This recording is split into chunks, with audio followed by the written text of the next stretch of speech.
komunikasyon ng mga guro sa mga estudyante, no? Oo, masarap mag-aral kapag magkatulong ang estudyante at guro sa pag-aaral. Tama kayo dyan, mga bata. Sige, Bible story naman tayo. Sige po, Kuya Eric! Kahapon ay natunghayan natin ang pagkasalita ni Propeta Samuel sa Israel. Sinabi po ni Propeta Samuel sa mga anak ni Israel ang katapatan niya sa kalagitnaan nila.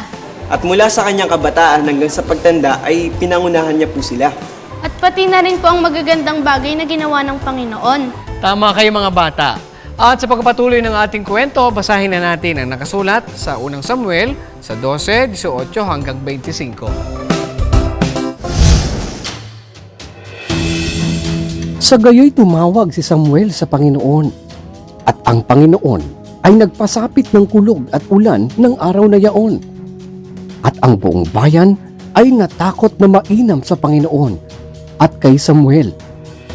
At sinabi ng buong bayan kay Samuel, "Ipanalangin mo ang iyong mga lingkod sa Panginoon mong Diyos upang huwag kaming mamatay, sapagkat aming idinagdag sa lahat ng aming mga kasalanan ang kasamaang ito na humingi kami para sa amin ng isang hari. Huwag kayong matakot. Tulay na inyong ginawa ang buong kasamaang ito. Gayon may huwag kayong lumihis ng pagsunod sa Panginoon, kundi kayo'y maglingkod ng buong puso sa Panginoon at huwag kayong lumiko, sapagkat kung gayo'y susunod kayo sa mga walang kabuluhang bagay na hindi ninyo mapapakinabangan o makapagpapalayaman, sapagkat mga walang kabuluhan, sapagkat hindi pababayaan ng Panginoon ang kanyang bayan dahil sa kanyang dakilang pangalan, sapagkat kinalulugdan ng Panginoon na gawin kayong bayan niya. Sa kasagan ng akin, malayo nawang sa akin na ako'y magkasala laban sa Panginoon sa paglilikat ng pananalangin dahil sa inyo. Kundi ituturo ko sa inyo ang mabuti at matuwid na daan. Matakot lamang kayo sa Panginoon at maglingkod kayo sa Kanya sa katotohanan ng inyong buong puso. Dili-dilihin nga ninyo kung gaanong dakilang mga bagay ang kaniyang ginawa sa inyo. Ngunit kung kayo'y mamamalaging gagawa ng kasamaan, kayo'y malilipol, kayo at gayon din ang inyong hari.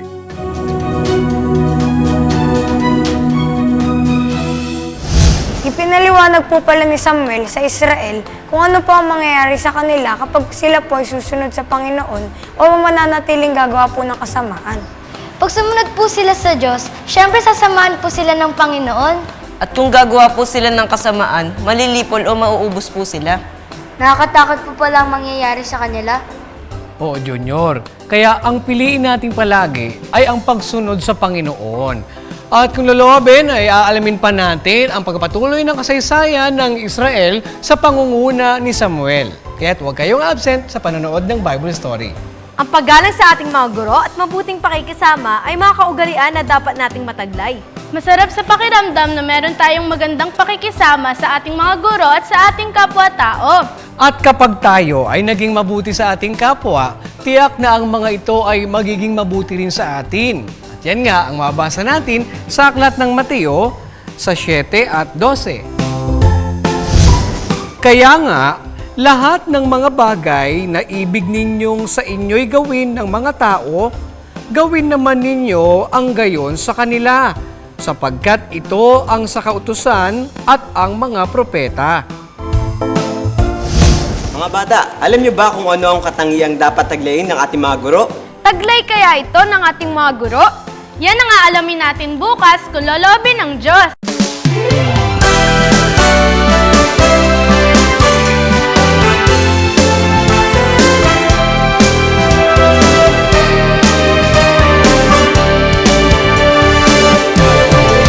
Nasasabi, mag-aral muli, mula pagpasok hanggang pag-uwi.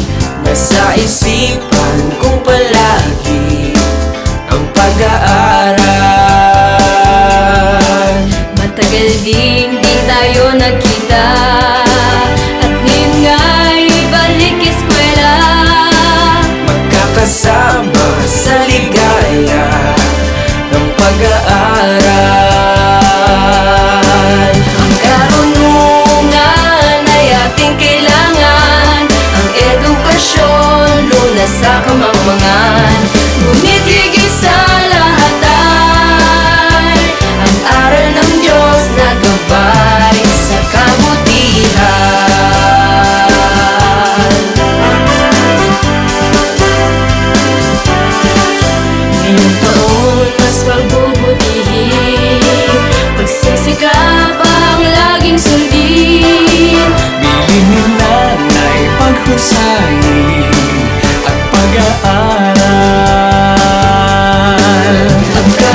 Hanggang dito mga bata, bukas God willing ay muli tayong magkita-kita. Dito lang sa nag-iisang Bible School on Air, ang KNC Show! KNC Show will teach us while we grow. Sa tulong ng ating Diyos Ama, isipan ay magliliwanag. The KNC Show will teach us while we grow. Sa tulong ng ating Diyos Ama, isipan ay magliliwanag na.